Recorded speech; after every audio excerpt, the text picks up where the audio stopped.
So I've got two projects I still need to work on with the bees, at least.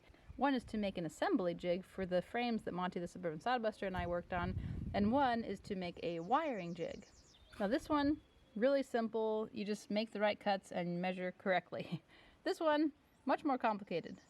Which one am I going to start with today? Yeah, definitely the easier one. And not only am I going to show you how easy it is to assemble the assembly jig, I'm also going to show you how I assembled some frames that I built with Monty the Suburban Sodbuster many months ago now. Hey guys, I'm Elizabeth, curly-haired country gal. Now, as I was getting this project going, you can see that I could see my breath. Obviously, that did not happen recently. That was a few months ago now, and I'm finally getting the video made for it. Now it is hot. I think we finally made it to triple digits today. I even turned off the fan here in the garage so I could record this video and it wouldn't be really noisy. You're welcome. So step one is just cutting out the plywood, 15 inches by 17 and 9/16. So here I'm just drilling a hole just beyond the corner where I need so that I can really cleanly connect the lines with my circular saw. And I don't know what most people use as a table or supports when they're cutting wood with a circular saw with these big pieces of plywood, but what I thought was a pretty clever idea was to stack this dog crate and milk crate on top of each other so that when I cut it, it wasn't bowing and making the circular saw bind up and it had a place to fall when it was cut. Okay, so cutting that went really smoothly. And then I need to cut 1 inch by 1 inch by 14 inch bars for parts B and C. I have these pieces of raw lumber that are almost 1 inch by 1 inch. So I think I'm just going to rip those down a little bit. Okay, so now 1 by 1 by 13. Done. Parts E and F. Check. Okay, I'm back. It's now 2:30 in the afternoon and I have my pieces cut. Mondays are kind of busy, but I've been able to kind of sneak out here after in between classes to work on this. And just as a reminder, if you're looking for an online Spanish teacher, I'll put the link in the description. So here are all the pieces all laid out. Time to secure.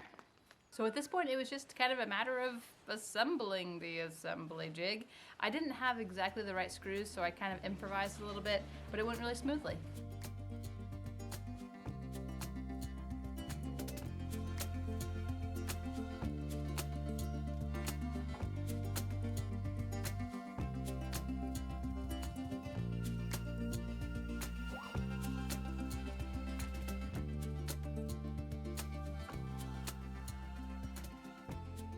Also, as another reminder, be sure to check out my Facebook page and like it and follow it so you can see more day-to-day things that go on around here. One of the most exciting things being that I am now hosting bee days for people to come to our property for a couple hours and look inside of a hive, taste honey from the comb, and learn about natural beekeeping. I'm so excited!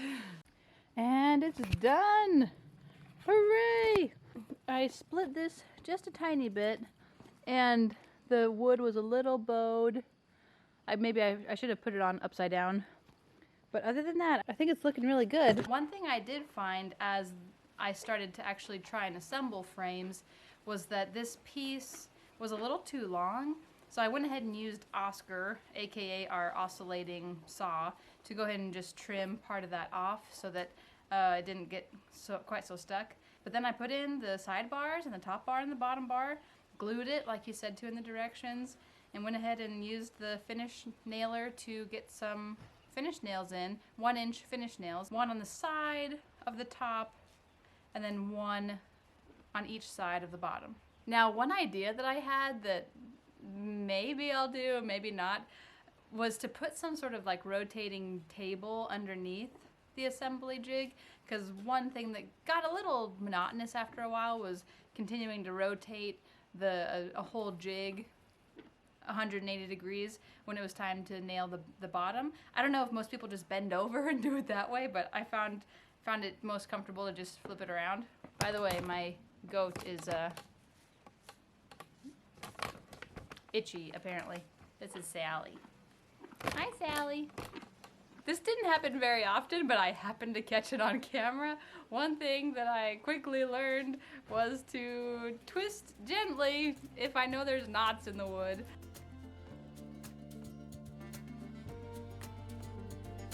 So let's see how long it takes to assemble a frame using the assembly jig. I put my pieces on, went ahead and put some glue on the top bar, set it in there with the side bars, 2 staples on the top, 1 on the side.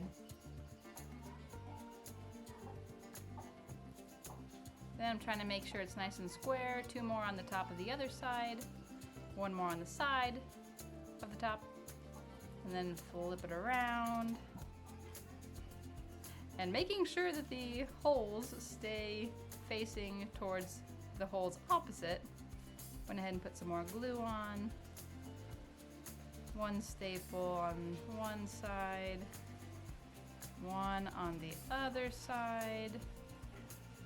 And then when it looks like it's done, go ahead and take it out, give it a little twisteroo, make sure it's nice and straight. And done. So it doesn't seem like too long, but I do have another 60 I have to make, plus the time to wire them. And the part that I didn't show here was putting a staple on the tops, on the top bar, around where the wires are gonna go, on the insides of where the wires are gonna go, so it doesn't cut into the wood.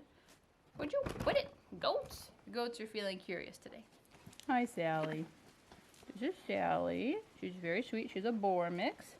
That's Mabel, also a boar mix. This is McDreamy. He is a Saanen mix.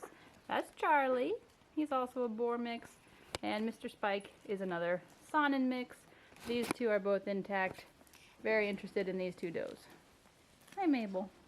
By the way, if you're not already subscribed, you can subscribe and hit the notification bell if you're interested in following my journey in natural beekeeping. And pretty soon, at some point in the next few weeks, Lord willing, I'm going to be putting out a video about what I've learned about goats so far, because this is my first year with goats. So that's another check on the list of supplies that I need to make my own frames here on the homestead. Now onto the wiring jig. Thanks for watching. Bye.